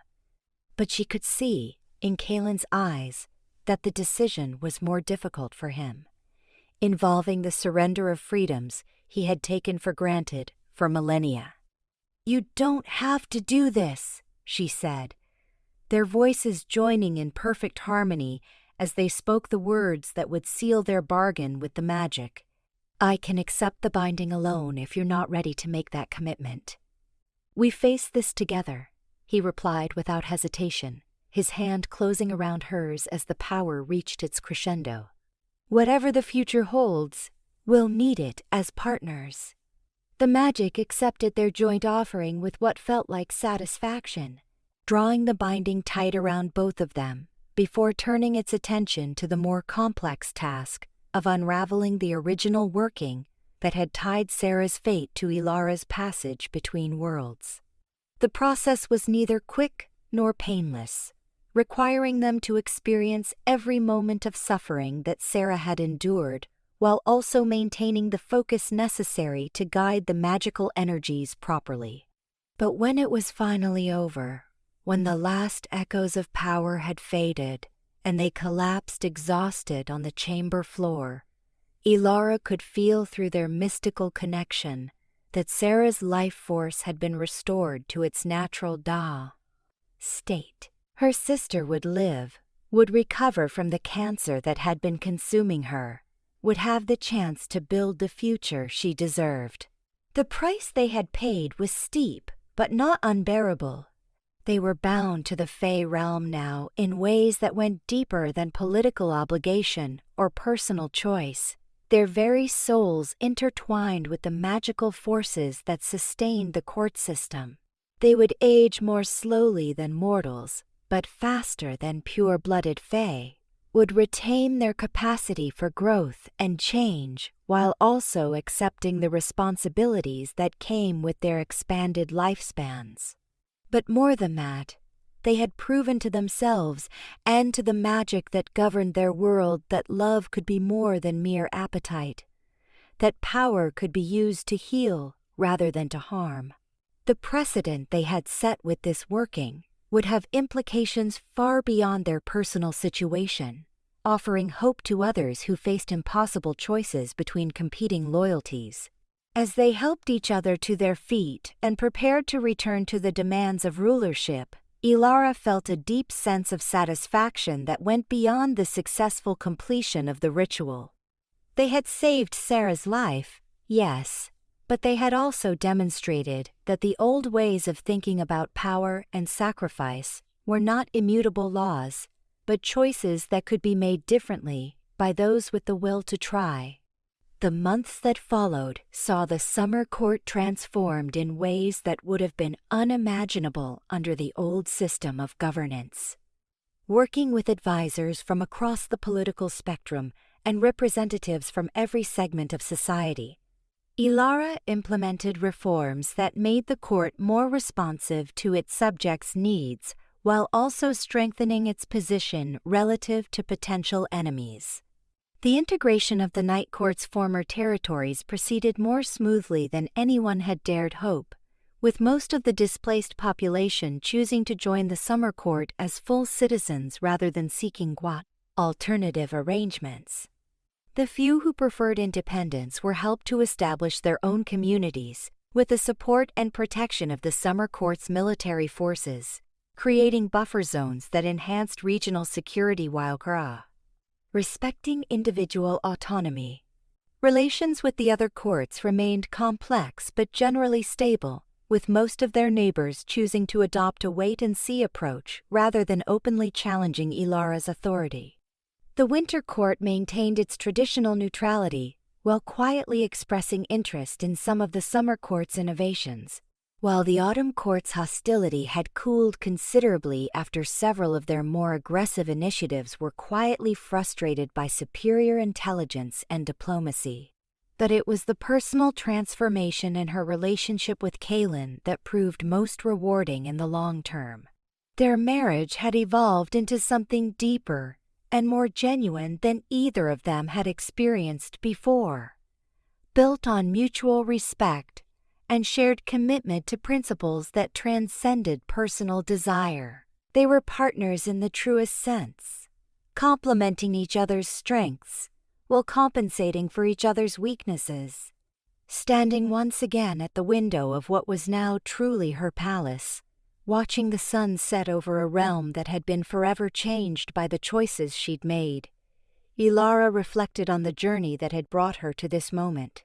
She had begun as a prisoner, been transformed into a queen, and ultimately chosen to become something entirely new. A bridge between worlds, a catalyst for changes that would ripple through generations. The crown upon her brow no longer felt like a burden, but like an extension of herself, a tool she could use to shape reality according to her vision of what it should be. The power that flowed through her was vast but controlled, channeled toward purposes that served others rather than merely satisfying her own ambitions. She had become what Morvaine might have been if she'd made different choices, what any ruler could become if they remembered that true strength came from lifting others up rather than tearing them down. In the distance, she could see the lights of the city that had grown up around the Crystal Palace, a community where Fae and mortal worked side by side to build something better than what had come before. Tomorrow would bring new challenges and opportunities, new decisions that would test her wisdom and resolve. But tonight, she was content to simply watch the stars emerge in the darkening sky, knowing that she had found her place in the world and accepted the responsibilities that came with it. The war beneath the stars was over, but the peace that followed would be her true masterpiece. 3 years passed, like the turning of seasons, in a world where time itself bent to the will of those who understood its deeper currents. The Summer Court had become something unprecedented in Fae history, a realm where innovation flourished alongside tradition, where mortals and immortals collaborated on projects that would have been deemed impossible by previous generations of rulers. Elara stood in the newly constructed Observatory of Worlds, a crystalline tower that pierced the clouds and allowed its occupants to gaze across the barriers between realms. The structure itself was a marvel of combined mortal engineering and Fae craftsmanship, its walls incorporating mathematical principles that mortal architects had discovered alongside magical resonances that had been perfected over millennia. Through its transparent walls, she could observe not just the Summer Court's expanded territories, but glimpses of the mortal world she had once called home. Sarah appeared in one of the scrying pools, healthy and vibrant as she pursued her graduate studies in environmental science. The cancer that had once threatened her life was gone completely, leaving no trace of its former presence, though Sarah herself remained unaware of the supernatural intervention that had preserved her future. She had attributed her miraculous recovery to experimental treatments and the skill of her medical team, never suspecting that her sister's love had reached across impossible distances to alter the fundamental patterns of her existence. "She looks happy," Kaelin observed, joining Elara at the observation platform, with their evening meal balanced carefully on a tray of woven starlight. Their dinner had become a cherished ritual, one of the few times during each day when they could set aside the weight of governance and simply exist as two people who had chosen to build a life together. "She's decided to specialize in coral reef restoration," Elara replied, accepting the cup of liquid moonlight he offered while keeping her gaze fixed on the distant image of her sister. "Apparently she's convinced that she can develop new techniques for helping damaged ecosystems recover from pollution and climate change. It's exactly the kind of project she would have chosen if she'd had unlimited time to pursue her dreams." The irony was not lost on either of them. In saving Sarah's life, they had inadvertently given her the opportunity to dedicate herself to healing the natural world, a calling that resonated with the same impulses that had driven Elara to transform the political landscape of the Fae courts. Sisters separated by dimensional barriers, yet united in their commitment to nurturing growth rather than accepting decay. "The Autumn Court's ambassadors arrived this afternoon," Kaelin mentioned, settling beside her on the cushioned bench that overlooked the scrying pools. Lord Harveston seemed genuinely impressed by the agricultural innovations our joint research teams have developed. He's proposing a formal treaty that would allow for the exchange of knowledge and resources between our courts. Elara raised an eyebrow at this development. The Autumn Court had been among the most resistant to her reforms, viewing her emphasis on cooperation and consensus building as signs of dangerous weakness. For them to now seek partnership rather than dominance represented a significant shift in the balance of power between the courts. What's prompted this change of heart? Last I heard, they were still insisting that mortal-born rulers were a temporary aberration that would eventually be corrected by more traditional forces. Our success with the former Night Court territories, mainly. The refugees who chose to join our realm have integrated far more successfully than anyone predicted, and their contributions to our economic and cultural development have been impossible to ignore. Meanwhile, the independent communities we helped establish have become thriving trade partners rather than sources of instability. The satisfaction in his voice was unmistakable, and Elara found herself sharing his pride in what they had accomplished together. The model they had developed for managing conquered territories had proven so effective that other courts were beginning to adopt modified versions of their approach, leading to a gradual reduction in the casual cruelties that had characterized intercourt relations for centuries. There's something else, Kalen continued, his tone growing more serious. The Winter Court has requested a private audience with you. Queen Mab herself wishes to discuss matters of mutual interest, though her message was typically cryptic about the specific topics she wants to address. This was unexpected news. The Winter Court had maintained strict neutrality for over 1,000 years, avoiding entanglements with other realms while focusing on their own mysterious projects. For Queen Mab to seek direct contact suggested that something significant was developing in the broader supernatural landscape. Did she give any hint about timing or location for this meeting? The neutral grounds during the next convergence of the seasonal boundaries. That gives us approximately 6 weeks to prepare, though I suspect that whatever she wants to discuss will require us to make decisions quickly once we understand the full scope of the situation. Elara nodded thoughtfully, already beginning to consider the implications of this development. The neutral grounds were a unique location that existed partially outside the normal flow of time and space, accessible only during specific astronomical alignments when the barriers between the courts became pralka, temporarily permeable. Meetings held there were considered binding in ways that went deeper than mere political agreements, making them ideal for negotiations that would affect the fundamental structure of Fae civilization. As they finished their meal and prepared to return to the palace proper for the evening's administrative duties, Elara found herself reflecting on how much had changed since that first desperate night when Morvaine's forces had shattered the crystal walls of the throne room. The Summer Court had not merely survived the crisis, but had emerged stronger and more unified than ever before, its example inspiring reforms throughout the Fae realm that would have been unthinkable under the old system of Ka. Absolute monarchies. The transformation hadn't been without its challenges. Several traditionalist factions had attempted to organize opposition to her reforms, arguing that mortal concepts of representative governance were incompatible with the fundamental nature of Fae society. Some of these conflicts had required careful negotiation and compromise, while others had demanded more direct intervention to prevent violence and preserve the stability of the transition. But perhaps the most difficult aspect of her role had been learning to balance her mortal instincts for immediate action with the patient, long-term thinking that effective Fae governance required. Decisions made in the immortal courts could have consequences that played out over centuries, affecting generations of subjects who wouldn't be born for decades or longer.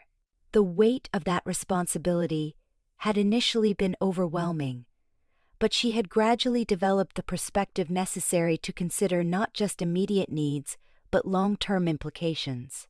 The evening's work focused on reviewing proposals from the various research initiatives that had sprung up throughout the expanded Summer Court territories.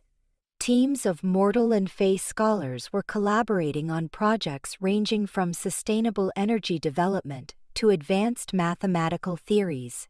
their combined perspectives generating insights that neither group could crash or have achieved independently.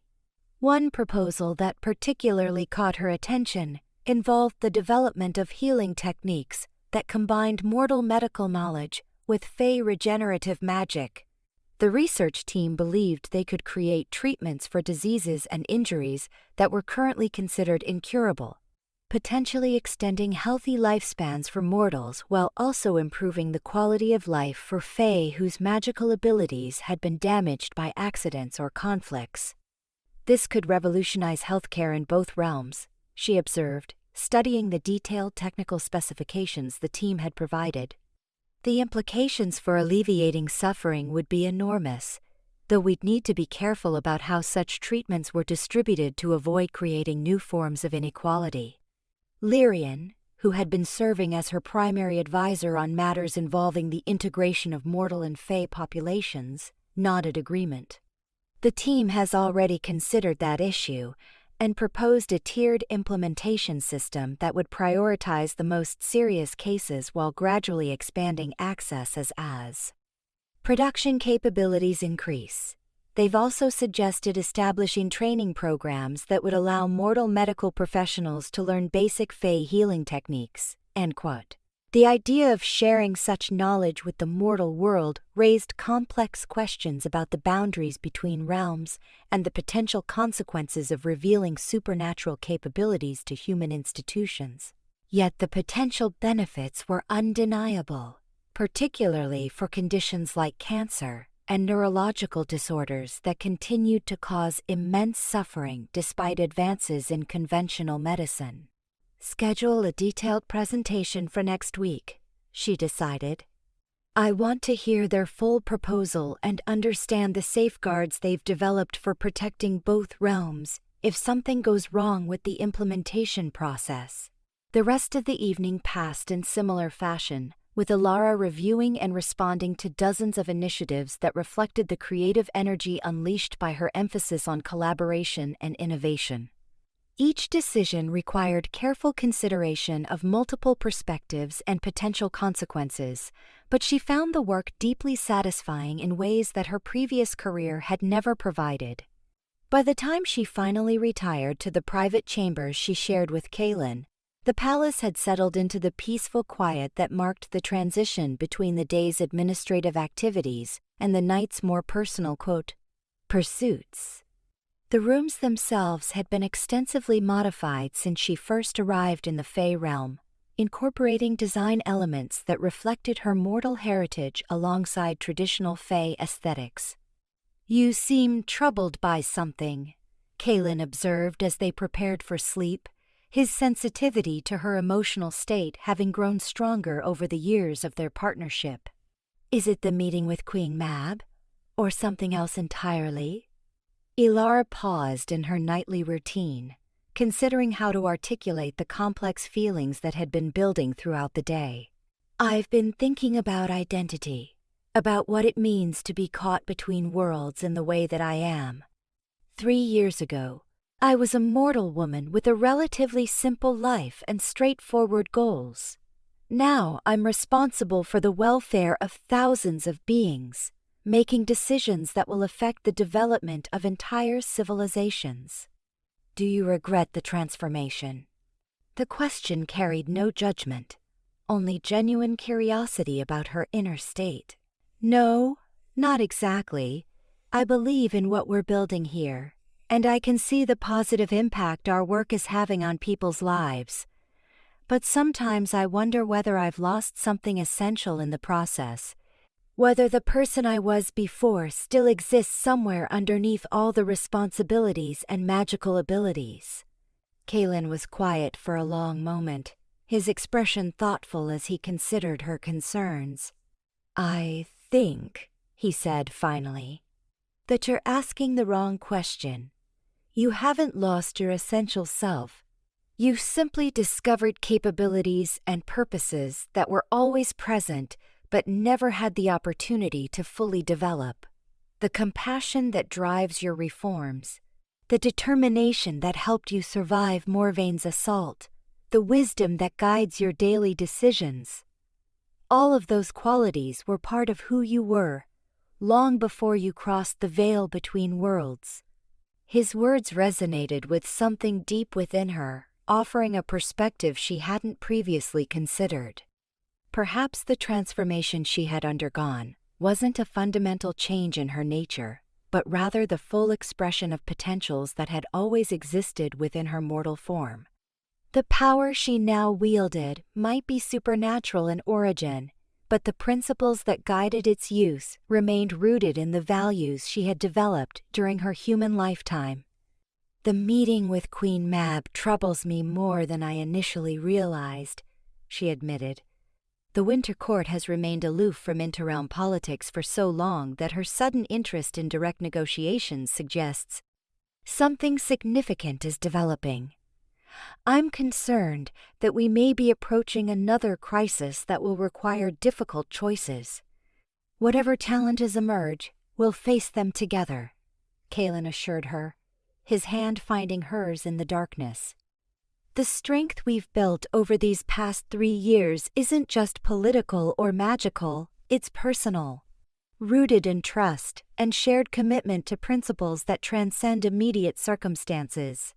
As sleep finally claimed them, Elara found herself dreaming of the future they were building together. A realm where the artificial boundaries between mortal and immortal, between different courts and kingdoms, gradually dissolved in favor of cooperation and mutual understanding.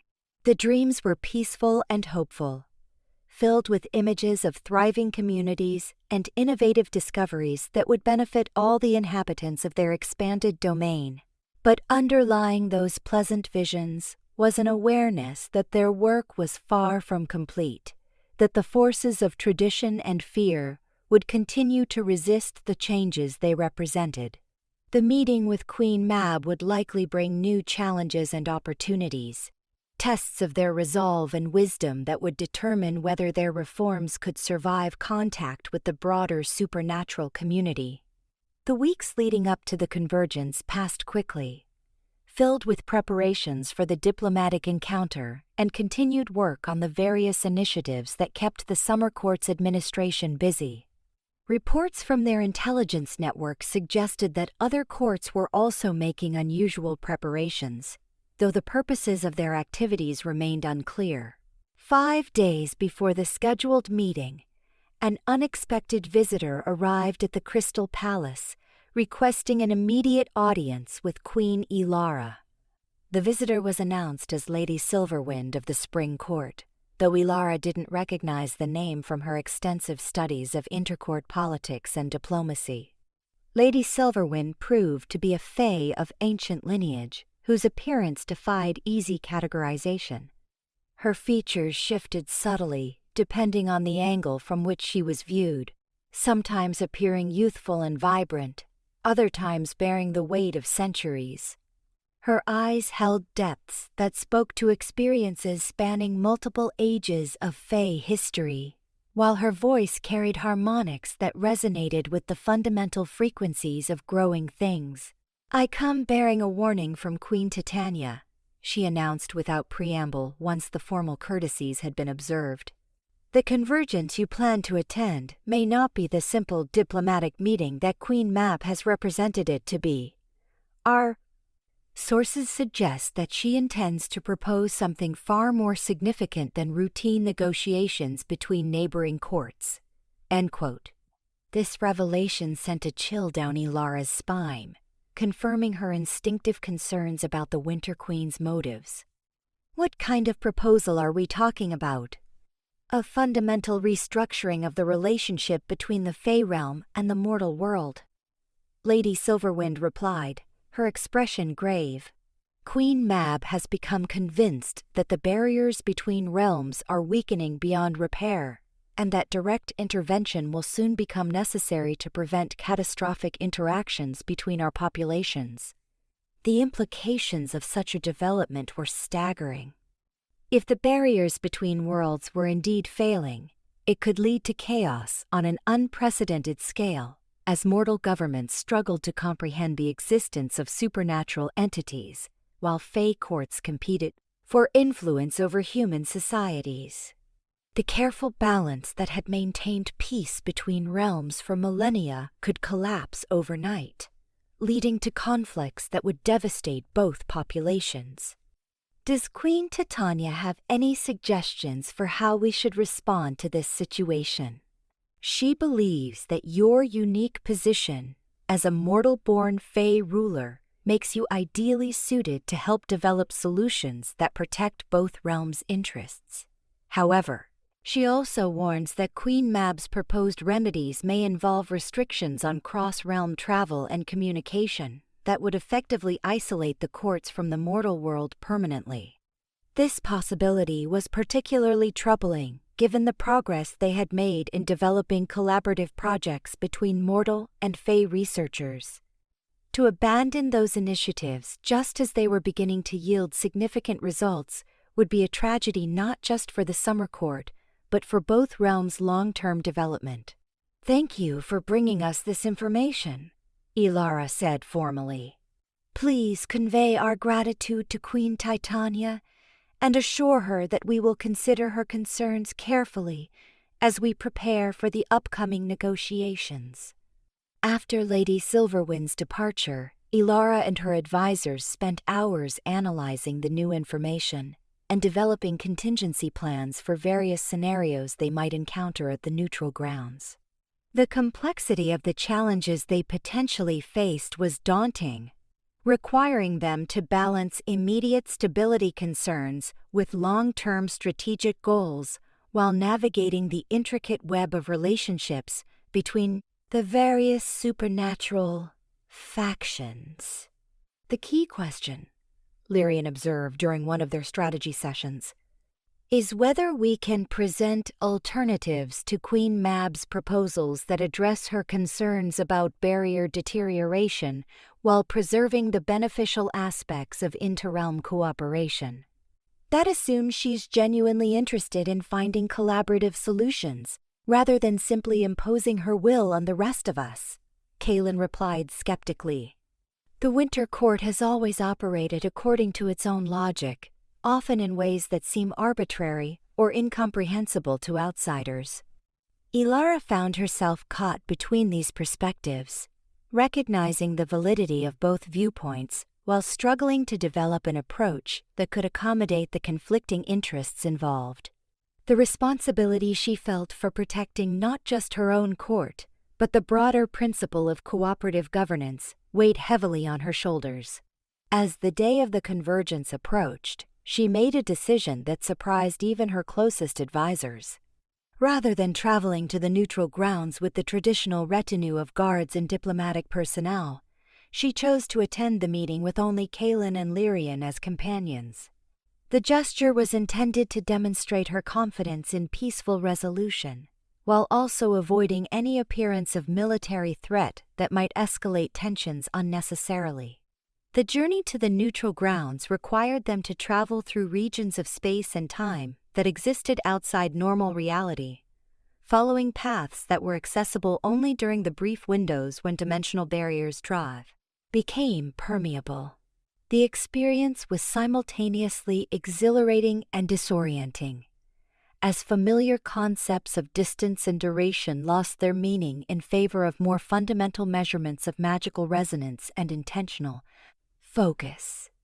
When they finally arrived at their destination, Elara found herself standing in a realm that defied easy description.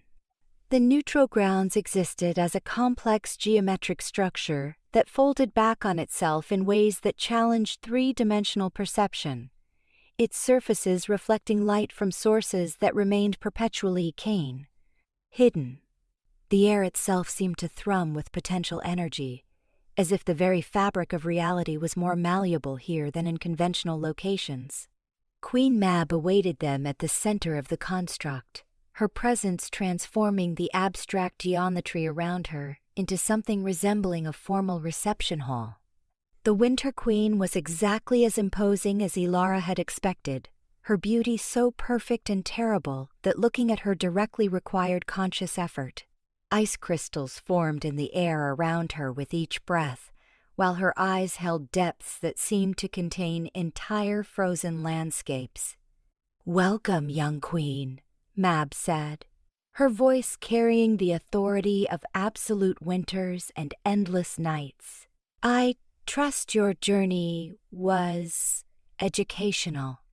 The paths between realms reveal much about those who travel them, particularly regarding their readiness to comprehend the challenges that await us all." The formal opening to their negotiations felt laden with subtext, as if Queen Mab was testing Elara's responses for signs of weakness or inexperience. Rather than rising to the bait, Elara chose to respond with straightforward honesty about her concerns and objectives. "I come here hoping to understand your perspective on the current state of inter-realm relations, and to explore whether our courts can find common ground on issues of mutual importance. The Summer Court values stability and cooperation, but we're prepared to consider significant changes if they serve the greater good of both our populations." Queen Mab's expression revealed nothing as she processed this response, though Elara thought she detected a flicker of something that might have been approval in the ancient Fae's crystalline gaze. Direct, refreshing, after centuries of diplomatic evasion and calculated ambiguity. "Very well, I shall be equally forthright about the crisis we face."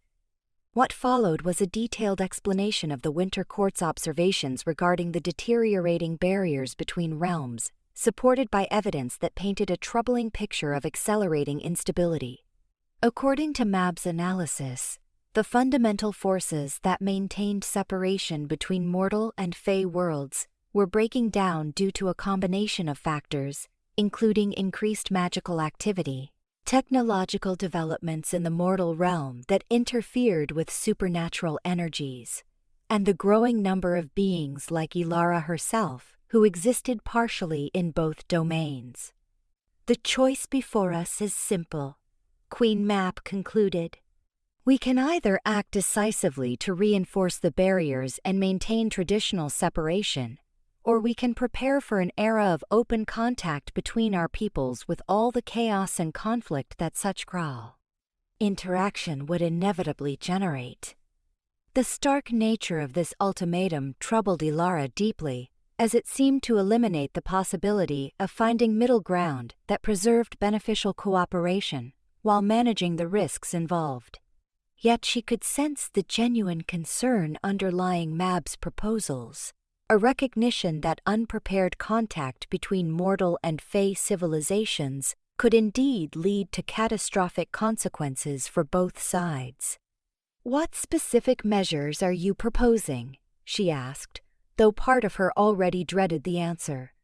"Complete cessation of cross-realm travel except in cases of absolute emergency, termination of all collaborative projects involving mortal participants, and the establishment of monitoring systems to detect and prevent unauthorized dimensional breaches." These restrictions would remain in place until the barriers can be stabilized through methods that are currently under development by Winter Court specialists. End quote. The proposed solution was even more draconian than Lady Silverwind had suggested, effectively cutting off all the progress that had been made in recent years toward greater understanding and cooperation between realms. Yet Elara could see the logic behind Mab's concerns, even as she searched for alternatives that might address the same fundamental problems through less restrictive means. How long would these restrictions need to remain in effect? And what guarantee do we have that the barriers can actually be restabilized using the techniques your specialists are developing? Queen Mab's hesitation before responding suggested that these were precisely the questions she had hoped to avoid. The timeline for stabilization remains uncertain, potentially requiring decades or even centuries to complete. As for guarantees, there are none. We are operating in theoretical territory, attempting to solve problems that have never before threatened the fundamental structure of reality itself. This admission transformed the entire nature of their discussion, revealing that the Winter Queen's apparent confidence masked uncertainty about whether her proposed solutions would actually work. The choice was not between a guaranteed fix and dangerous experimentation, but between different forms of risk management with unpredictable outcomes. "Before we commit to such drastic measures," Elara said carefully, "I would like to propose an alternative approach. What if we work together to develop more targeted solutions that address specific sources of instability while preserving beneficial interactions?" The Summer Court has been successful in managing cross-realm cooperation safely. Perhaps our experience could contribute to a more nuanced strategy. The suggestion clearly intrigued Queen Mab, though she maintained her composed exterior as she considered the implications. "You speak confidently for someone whose realm has existed in its current form for mere years. What makes you believe that your limited experience qualifies you to address problems that have challenged the greatest minds of winter for centuries?" Rather than taking offense at the challenge, Elara recognized it as an opportunity to demonstrate the value of fresh perspectives on seemingly intractable problems. Because sometimes the greatest minds can become trapped by their own expertise, unable to see solutions that require abandoning fundamental assumptions. The Summer Court's success with integration and cooperation stems partly from our willingness to question traditional approaches and experiment with new possibilities. What followed was the most intense intellectual debate Elara had ever participated in. As she and Queen Mab explored every aspect of the barrier deterioration problem and evaluated potential responses from multiple angles, Kaelin and Lyrian contributed their own insights and expertise, helping to develop comprehensive analyses of the various options available.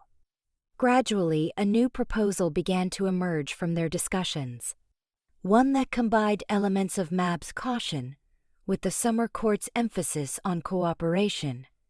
Rather than imposing universal restrictions, they would establish a joint monitoring and response system that could react quickly to emerging threats while allowing beneficial interactions to continue under careful supervision. The plan would require unprecedented cooperation between the courts, including shared information gathering, coordinated research efforts, and joint decision-making processes for managing crisis situations. It was ambitious and complex, with numerous opportunities for misunderstanding, and conflict. But it offered the possibility of addressing the fundamental problems without abandoning the progress that had been made toward greater interrealm understanding.